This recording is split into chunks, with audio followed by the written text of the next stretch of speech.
Wow, great coffee. Should be, it's Boulevard Coffee, sponsor for Coffee and the Candidates. Candidates for the Los Gatos Town Council, of course. So join me, Larry Gerston, when we interview all the candidates for the Los Gatos Town Council.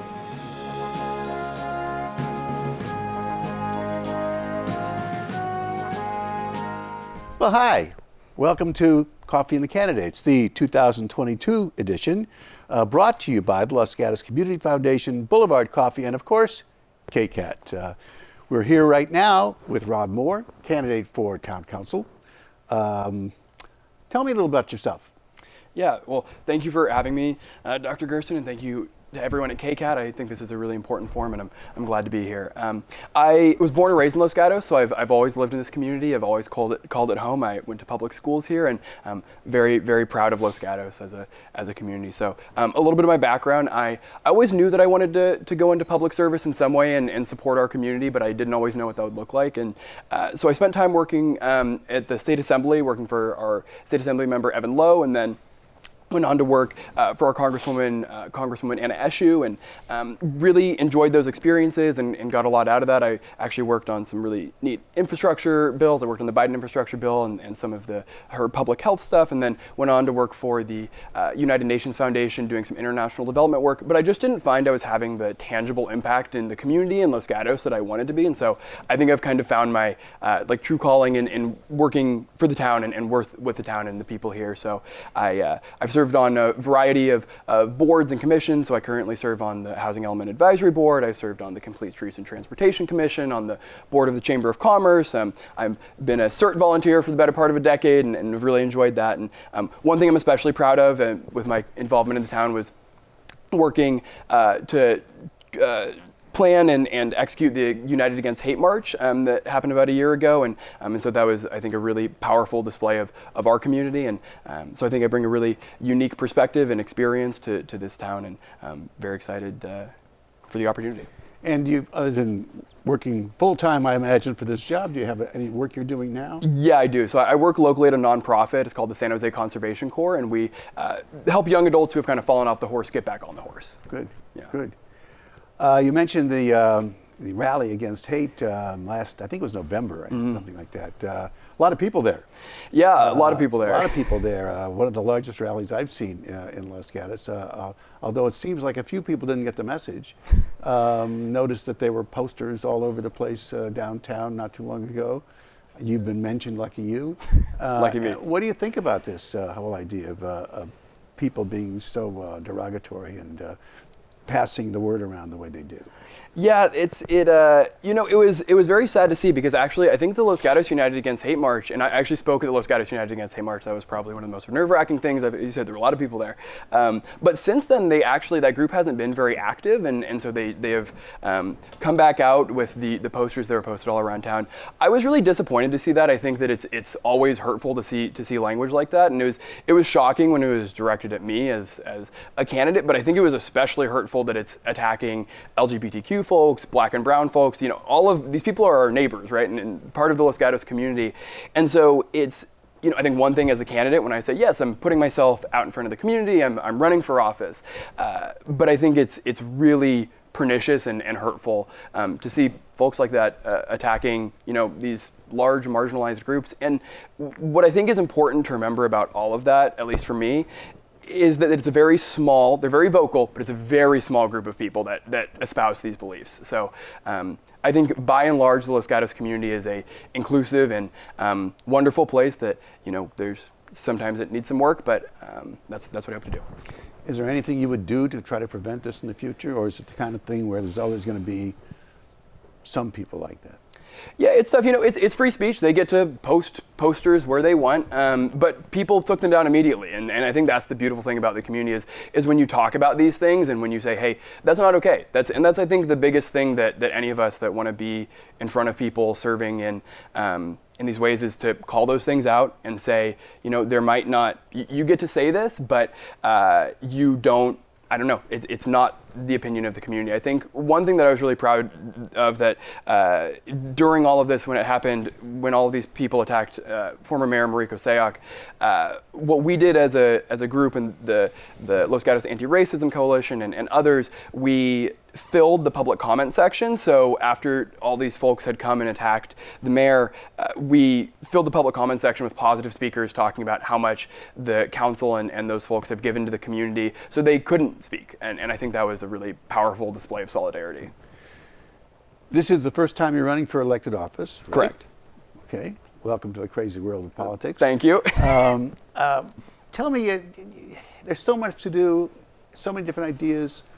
Let's put forward the one most important goal you've got, and policy-wise, when you get on the council. Yeah, good question. I think that, so I'll cheat a little bit, but I'll give you my biggest thing. I think is the housing thing is, I think, something that everyone's talking about, and getting that done in a really positive way that makes sense in the community, I think is what needs to be done. And so there's been a lot of back and forth about what housing should look like and all of that. I think what's really important is to show people what these variety of housing types can look like in Los Gatos. So I think I live in a fourplex, and so people talk about affordable housing, and some people are for it and some people are against it. My fourplex is not, it's not affordable per, like the state definition, but it's affordable because a normal person can afford to live there. And so I think really showing the community what the variety of housing types can look like, while also paying special attention to preserving the character and charm of the town and preserving our single family neighborhoods. I grew up in a single family neighborhood. I think that is a huge part of why people move here. But I think we have to be thinking, generations in the future. I plan to live here for the next 60 or 70 or 80 years, or however long I make it, and so I think it's important to plan for future generations. So we have this RHNA requirement, which I'm sure you're familiar with. It looks like the town is considering housing along the major streets, the major thoroughfares. Do you agree with that? Is there a way you would deal with this differently? No, I think that makes a lot of sense. So I live off of Los Gatos Boulevard, and I think there's a lot of underutilized space there. I think that's where housing can be connected to infrastructure, where there's adequate water, where there's adequate, where cars can drive, where we have some level of public infrastructure, although we don't have a whole lot of public transportation here. I think trying to connect to future public transportation is important. And so I think that's a good way to prioritize the housing. Speaking of public services, the town looks to have a $2 million a year shortfall over the next 4 or 5 years. Right now, living the good life off of some federal funds. What are your thoughts about minimizing or eliminating that deficit? Yeah, I think it's incredibly important. So that was, when I said I was going to cheat, that was one of the other things that I think is incredibly important, is addressing our budget shortfall and our kind of structural deficit as a town. I think that conventionally there's two things we can do. We can either raise revenues, which is generally taxes, or you can cut services. Generally, both of those things are pretty unpopular, right? I think people in these positions, running for these positions, try to avoid cutting services or raising taxes. I think that the town has done something that's good with the business modernization tax, so that's going to be on the ballot, and it's, basically just adjusting our tax structure into a more, to comply more with the times, and that'll raise about $1 million, but it's not going to fundamentally address the budget shortfall. So I think one thing that I hope to bring to the table is perhaps the third option, because I'm very well connected with these local and regional and federal leaders. And so, you look at cities like Milpitas, historically, like in the last few legislative cycles from the state legislature, they've received millions and millions of dollars from the state because they are well connected with their state representatives. And so they get millions of dollars for safe routes to schools. Well, Los Gatos spends a lot of money on safe routes to schools, and we really appreciate things like safe routes to schools. So if we were able to get more government funding, more state funding for programs that we're already doing, we could move some of that money into our general fund, into paying these unfunded liabilities down, and I think really make an impact on the deficit. Do you have any particular grants you would apply for? I mean, applying for grants, don't we all want to apply for grants? Is there some pot you think we could tap into that hasn't been tapped into? And if it hasn't been, why not? Yeah, good question. So I think something like Safer House to Schools is really important. There's also a number of kind of senior services that the state provides money for, and so I think those are really important. I think my feeling on that is looking for funds that we currently prioritize, and so getting more money for that so we can adjust our budget as we have a real budget shortfall. And if we can't get those funds? Yeah, then I think we have to raise revenues. And so I think that is the better alternative to cutting services. I think that there are potentially areas we could streamline in town, on the services side of trying to modernize things and all of that. But I think in general, we run our town pretty well. And so I think that if we can't address this, some sort of parcel tax or something in the future may be in order. Sales tax, maybe? Perhaps, yeah. Okay. But you're open to that? Open to that. I think that's kind of a last resort, but I'm open to it. Yeah. Traffic in this town. Yeah.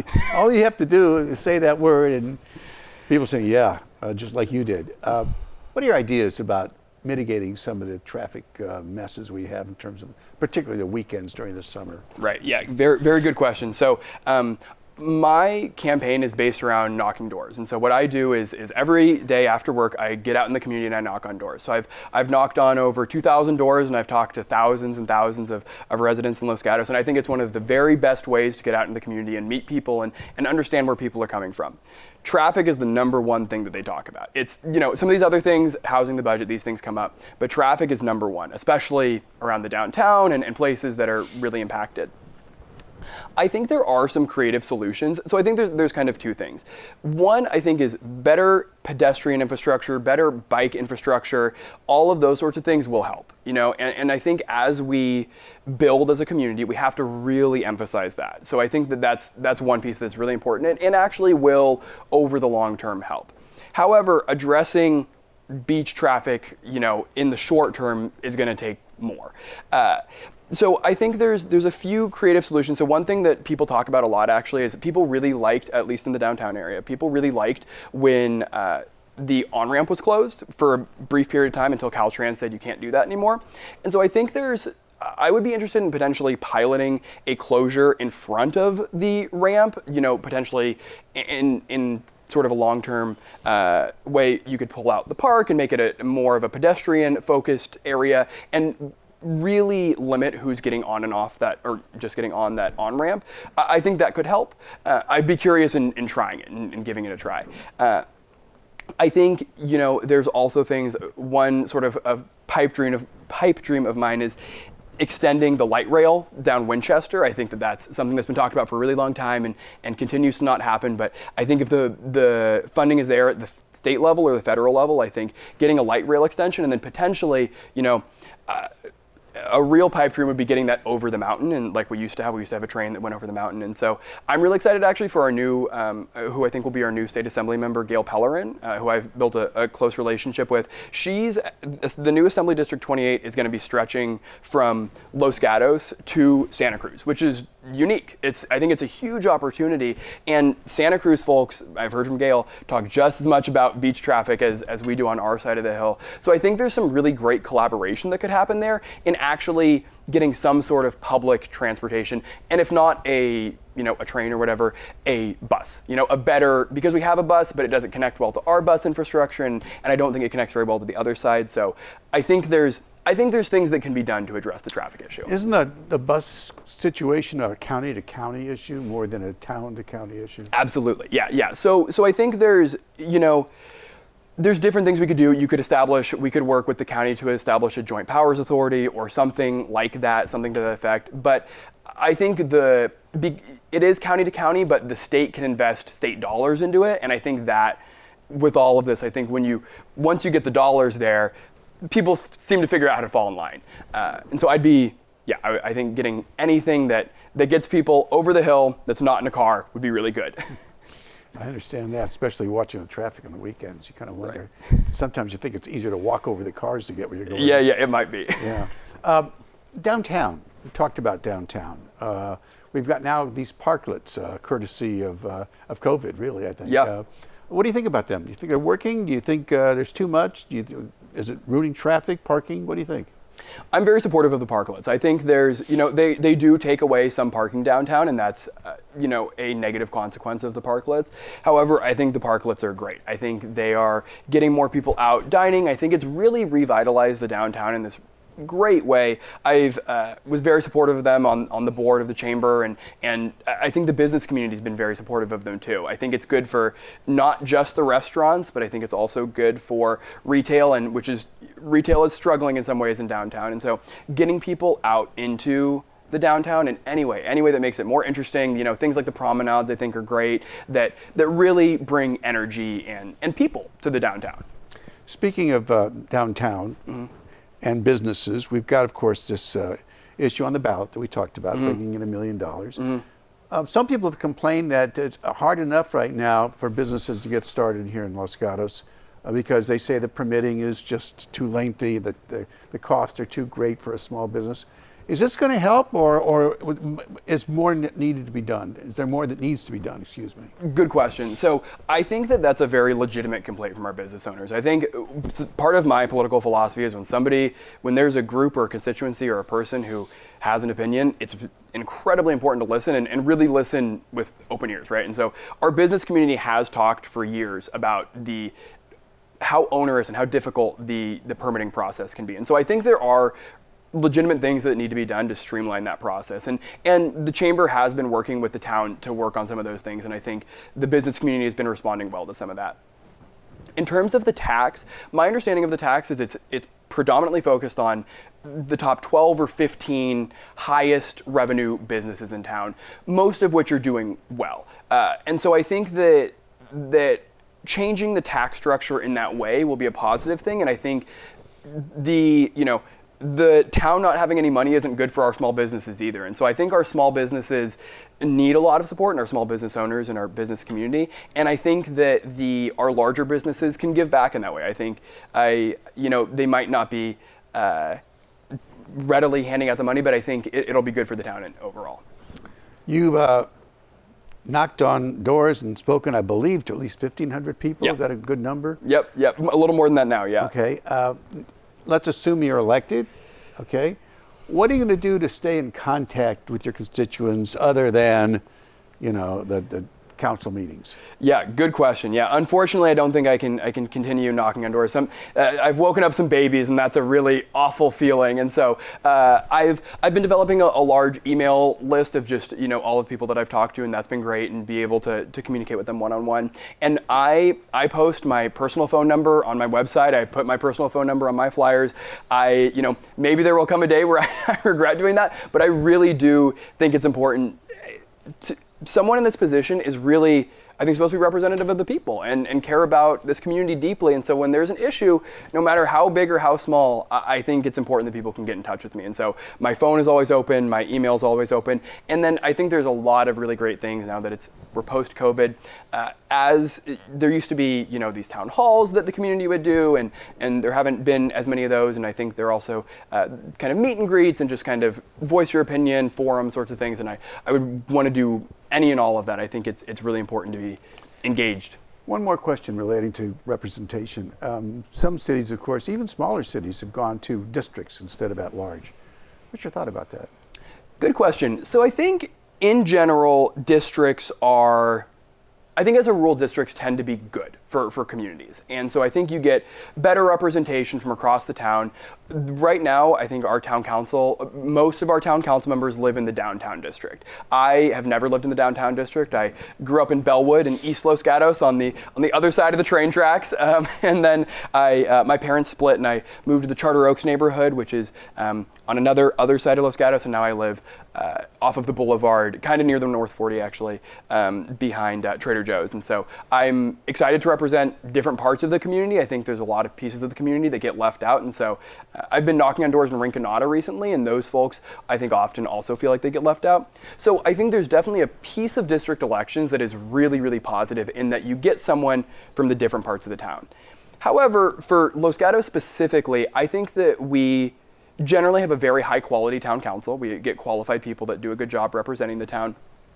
And where a lot of those lawsuits come from is they're racially motivated, that there's not, there's a pocket of the community, so like Cupertino or school boards or whatever, there's perhaps an Asian minority that's not being represented well enough on the city council, and so an organization sues to get district elections, and then there's districts, and hopefully we can elect a better representation for the town. I think it's very good to elect a better representation. However, because Los Gatos is so white, and because the town is, there's not large ethnic groups in any one spot, I don't know how well district elections would work in the town. Okay. Rob Moore, I want to thank you for joining us today on Coffee and Candidates. We wish you well out there as you go door to door, hopefully not waking up too many more babies. Thank you. I hope so too. And thank you for watching Coffee with the Candidates today, brought to you by the Los Gatos Community Foundation, Boulevard Coffee, and of course KCAT. Watch us as we meet with all the candidates. We look forward to seeing you again soon.